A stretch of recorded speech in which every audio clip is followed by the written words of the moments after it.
Hi friends, welcome back to the True Crime Corner with Mama Venus. I am here to deliver your weekly dose of South African true crime.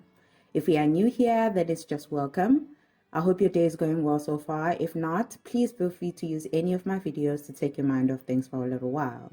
We are still on the road to 1,000 subscribers, so please go ahead and click the subscribe button if you haven't, just to support the channel and to easily access my videos. This week, we are going to be talking about 3 family massacres that shook South Africa. This is presented in no particular order, and the cases that were covered here were chosen at random. It was the early hours of Christmas Day in 2021 when the Malamulele police station received reports of a possible shooting that took place in Jimmy Jones village located in Malamulele in Limpopo.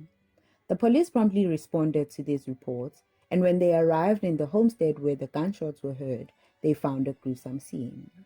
7 bodies, which included 2 men aged 33 and 37, a heavily pregnant woman aged 33, 2 little boys aged 12 and 4, and 2 little girls aged 8 and 1. The 8-year-old girl was found still alive and was rushed to get help, but she unfortunately passed on her way to hospital. This homestead belonged to the Ndou family where Ndou lived with his wife Portia Mabasa, their 5 children, as well as his brother Mpungose.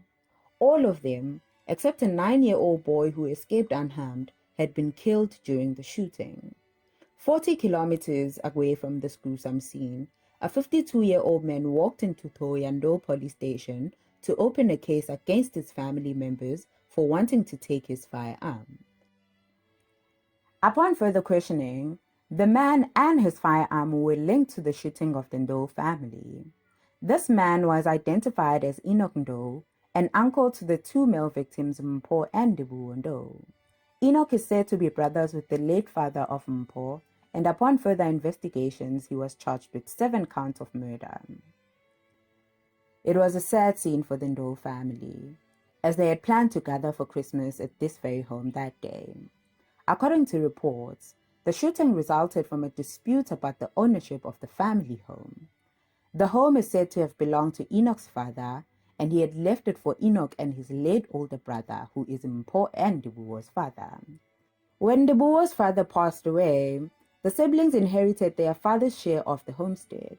It is alleged that Enoch did not like this arrangement at all, and even though he didn't live in this homestead anymore, he wanted full control and authority on who gets to come in, go, or stay there. When his brother's children refused him this level of control, he opted for violence and consequently killed his nephews and their family.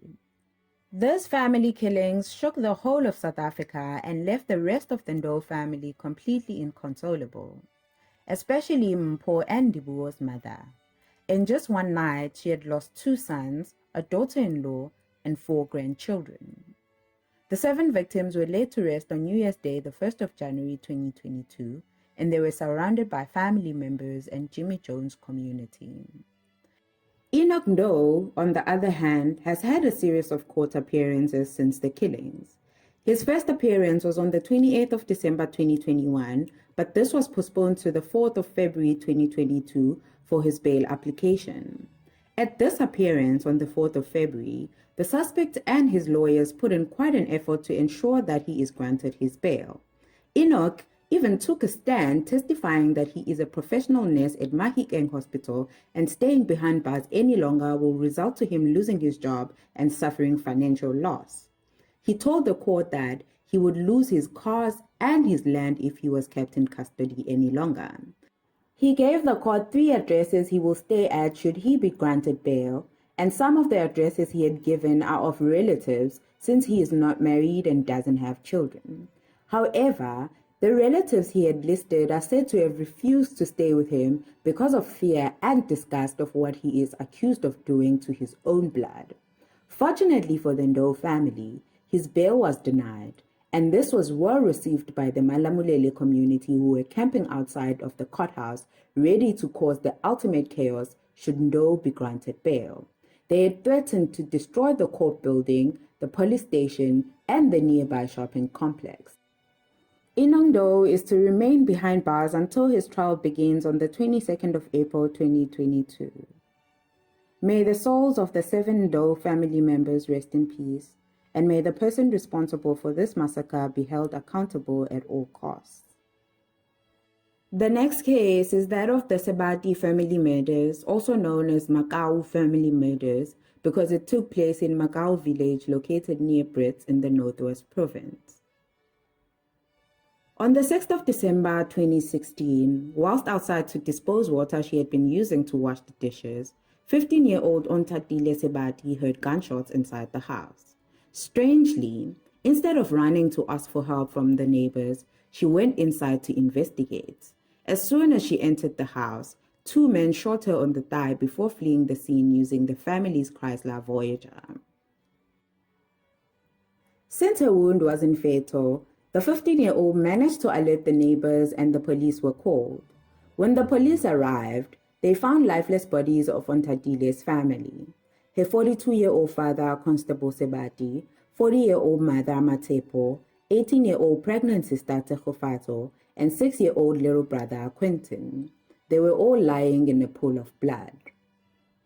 Upon these discoveries, an investigation ensued, and it led to an arrest of 2 men who were charged for those murders. In 2018, though, these men were acquitted of all the charges at the Pretoria High Court due to the lack of evidence. The case was then opened for investigation, and things were quiet for a while. This would be until 5 years later in 2021 when the investigators made a big break. This big break came in the form of a confession. In 2021, the then 20-year-old Ontatile Sebati allegedly walked into the police station and confessed to being the mastermind behind her family murders back in 2016. She's said to have confessed because she could no longer cope with the guilt. In her confession, she allegedly implicated 2 young men, both aged 23.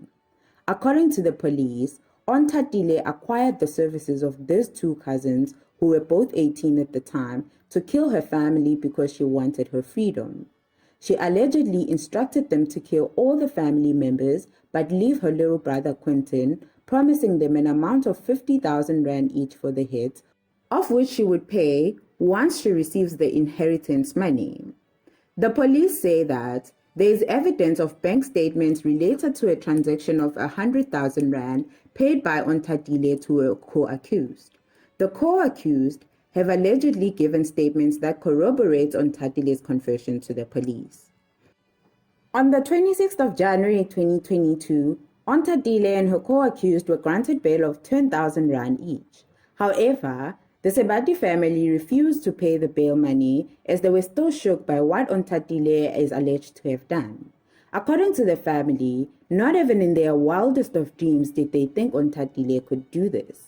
Even though Ontatile is alleged to have become quite rebellious few years before the murders, the family just assumed it to be the woes of teenagehood.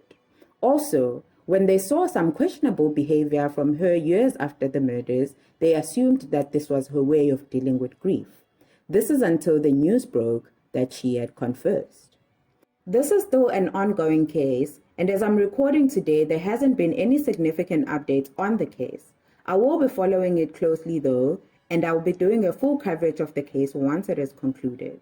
May the souls of the Sebati family continue to rest in peace, and may those responsible for their demise be held accountable at all costs. The last case we'll be covering in this video is that of the Mpungose family murders, also known as the Waibank family murders because they took place in a small suburb called Waibank, located in the west of Durban, KwaZulu-Natal. The Mpungose family lived in a modest house in an area called Waibank, located west of Durban in KwaZulu-Natal, South Africa. The family included the father, Sibusiso Mpungose, his wife, Xoli, and 4 children aged between 17 and 4 years old. 3 of the children were by Sibusiso and Xoli, and the eldest was from Xoli's previous relationship. But they all lived and were raised in the Mpungose household. From the outside, the Mpungose family looked good. According to neighbors, the Mpungoses appeared as a normal family, and Sibusiso was a humble man who always helped wherever he could. On the inside, though, things were quite turbulent. So turbulent that on the 3rd of September 2019, Xoli told Sibusiso that she was done with the marriage and handed him divorce papers. After handing over the papers, she went to work and the children went to school.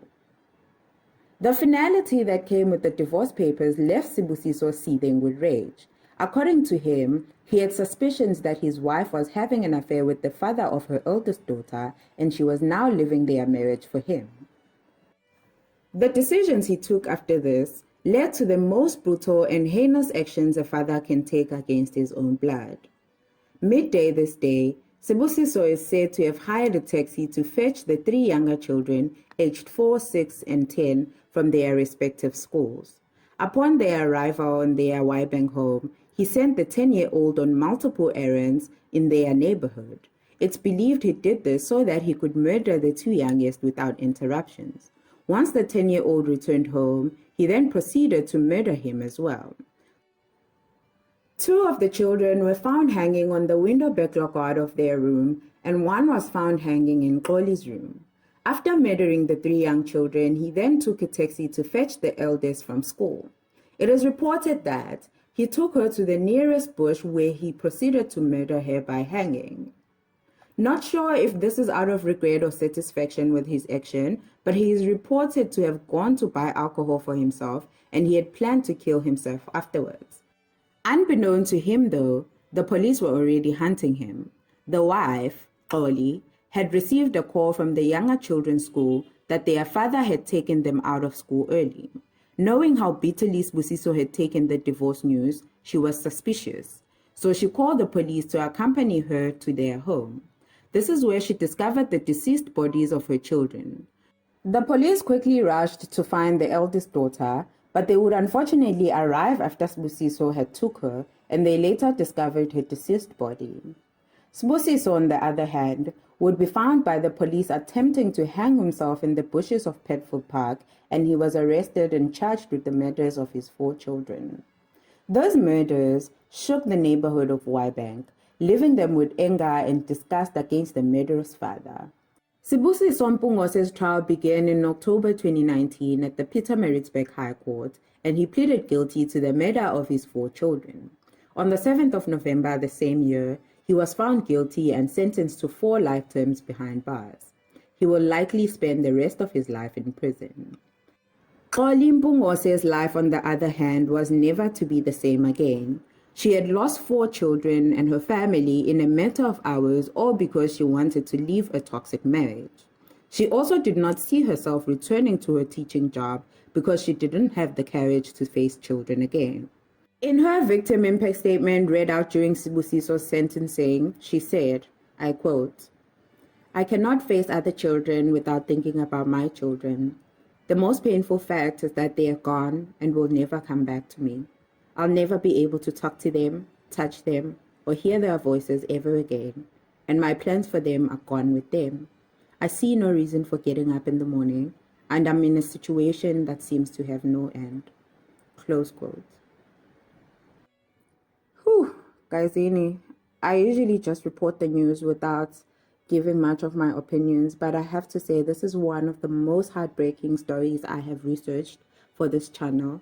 My heart goes out to Xoli, and I hope that her journey to healing is filled with lots of support and that she's able to attain some sort of normalcy during her lifetime. May her beautiful children's souls rest in eternal peace. It just pains me so deeply that they died scared and confused at the hands of the men who were supposed to love and protect them. Okay fam, this is where we ended with this video today. I had planned to do a 3-part series for family massacres that shook South Africa, but after researching those 3, my mind was left in a gloomy space for days. So I'm deciding against it for now. I might do it in future though because I already have it planned out. Anyways, thank you so much for tuning in. We are still on the road to 1,000 subscribers, so please go ahead and click the subscribe button. Don't forget to like and share this video. Also feel free to suggest any cases you would like to see me cover on this channel. Bye guys, see you next Monday.